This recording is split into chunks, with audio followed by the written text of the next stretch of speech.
LDF സർക്കാരിലും മുന്നണിയിലും പാർട്ടിയുടെ സ്വാധീനം കുറയുന്നുവെന്ന വിമർശനങ്ങൾ ഉയരുന്നതിനിടെ CPI തിരുവനന്തപുരം സമ്മേളനത്തിന് തുടക്കം. ജില്ലാ സമ്മേളനങ്ങൾ പൂർത്തിയായ മറ്റു 11 ജില്ലകളിലും നേതൃത്വത്തിനെതിരെ ഉയർന്ന രൂക്ഷ വിമർശനം ഇവിടെയും ഉണ്ടാകുമോ എന്നാണ് ആശങ്ക. രാവിലെ 10-ന് തുടങ്ങുന്ന പ്രതിനിധി സമ്മേളനം CPI ദേശീയ എക്സിക്യൂട്ടീവ് അംഗം പ്രകാശ് ബാബു ഉദ്ഘാടനം ചെയ്യും. പാർട്ടി രൂപീകരണത്തിന് 100ാം വാർഷികത്തിലെത്തുന്ന പാർട്ടി കോൺഗ്രസിൽ നിലപാടുകളിൽ CPI ഇനി വരുത്താൻ പോകുന്ന മാറ്റങ്ങളെക്കുറിച്ചാകും ചർച്ച. കഴിഞ്ഞ ജില്ലാ സമ്മേളനങ്ങളിൽ അതൃപ്തിയും അസഹിഷ്ണുതയും പ്രകടമായിരുന്നു. രണ്ടാം പിണറായി സർക്കാരിന്റെ പ്രവർത്തനങ്ങളിൽ പോരായ്മയുണ്ട്. CPI നേതൃത്വത്തിൽ പ്രവർത്തകർ തൃപ്തരല്ല. പാർട്ടിക്ക് നയവ്യതിയാനം ഉണ്ടാകുന്നു. അങ്ങനെ ഏറെയും കുറഞ്ഞുമുള്ള വിമർശനങ്ങളാണ് കഴിഞ്ഞ ജില്ലാ സമ്മേളനങ്ങളിൽ ഉയർന്നത്. തിരുവനന്തപുരം ജില്ലാ സമ്മേളനത്തിലും ഇത്തരം വിഷയങ്ങൾ ചർച്ചയാകാൻ സാധ്യതയുണ്ട്.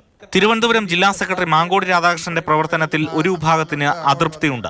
കള്ളപ്പണ ഇടപാടിൽ പിടിയിലായ CPI നേതാവ് ഭാസുരാഗിനെതിരായ പാർട്ടി നടപടി എക്സിക്യൂട്ടീവിന് കൃത്യമായി റിപ്പോർട്ട് ചെയ്തില്ലെന്നതിലടക്കം വിമർശനമുണ്ട്.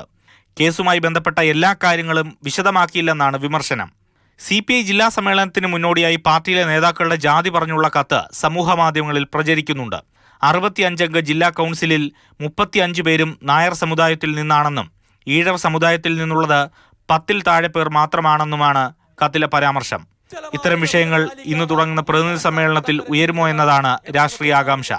തിരുവനന്തപുരം ജില്ലാ സമ്മേളനം മാത്രമല്ല, അടുത്ത വർഷം നിയമസഭാ തെരഞ്ഞെടുപ്പ് നടക്കുന്നതിനാൽ ആലപ്പുഴയിൽ നടക്കുന്ന സംസ്ഥാന സമ്മേളനവും CPIക്ക് അതിനിർണായകമാണ്. പാർട്ടിയിൽ തിരുത്തലും നവീകരണവും ഉണ്ടായില്ലെങ്കിൽ വലിയ തിരിച്ചടി ഉണ്ടാകും.